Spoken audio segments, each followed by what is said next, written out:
അമ്മ, ഞാനൊരു പെൺകുട്ടീനെ സ്നേഹിക്കുന്നുണ്ട്. മോനെ, നിനക്ക് നമ്മുടെ കുടുംബത്തിന്റെ അവസ്ഥ ഇപ്പൊ അറിയില്ലേ? ഇപ്പൊ തന്നെ വേണോ നിനക്ക് ഈ പ്രേമവും പ്രണയവും ഒക്കെ? കണ്ടില്ലേ, നമ്മള് ഫുഡ് കഴിക്കാൻ വന്നത് ഒരു 5 സ്റ്റാർ ഹോട്ടലാ.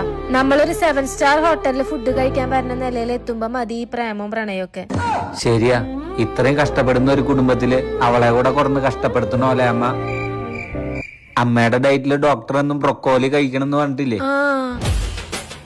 കണ്ടാ മോനെ, ഇപ്രാവശ്യം നമുക്ക് ഈ ചെറിയ പൂളുള്ള റൂമാ കിട്ടിയത്. ഇനി നീ അവളെ കൂടെ കൊണ്ടുവന്നു കഴിഞ്ഞാ അവൾക്ക് ഇവിടെ നിക്കാൻ കൂടെ സ്ഥലമില്ല. ശരിയാ അമ്മ. ഇപ്പൊ നമ്മള് വന്നിരിക്കുന്ന വണ്ടി ഏതാ? ഓടി. ഒരു BMW ബെൻസ് ഒക്കെ എടുക്കണമെങ്കിൽ കുറഞ്ഞത് ഒരു 6 മാസെങ്കിലാവും. അപ്പൊ തന്നെ അറിഞ്ഞൂടാ നിനക്ക് നമ്മുടെ വീടിന്റെ അവസ്ഥ? ആ വീട്ടിലേക്ക് ആ കുട്ടീനെ കൊണ്ടുവന്ന് നരകിപ്പിക്കണ. ഹലോ, മലേഷ്യയില് നമ്മുടെ വീട്ടിൽ എന്തായാലും ഒരു പൂൾ ഉണ്ടാവണം, അത് നിർബന്ധമാണ്. കണ്ടില്ലേ, നമ്മളിപ്പോ മലേഷ്യയിൽ ഒരു പ്രോപ്പർട്ടി വാങ്ങുന്നുള്ളൂ. ഇനി എത്ര രാജ്യങ്ങളിൽ പോവാൻ കിടക്കണു. ഇങ്ങനെയുള്ള ഒരു വീട്ടിലേക്ക് ആ കുട്ടീനെ കൊണ്ടുവന്ന് കഷ്ടപ്പെടുത്തണോ? വേണ്ട.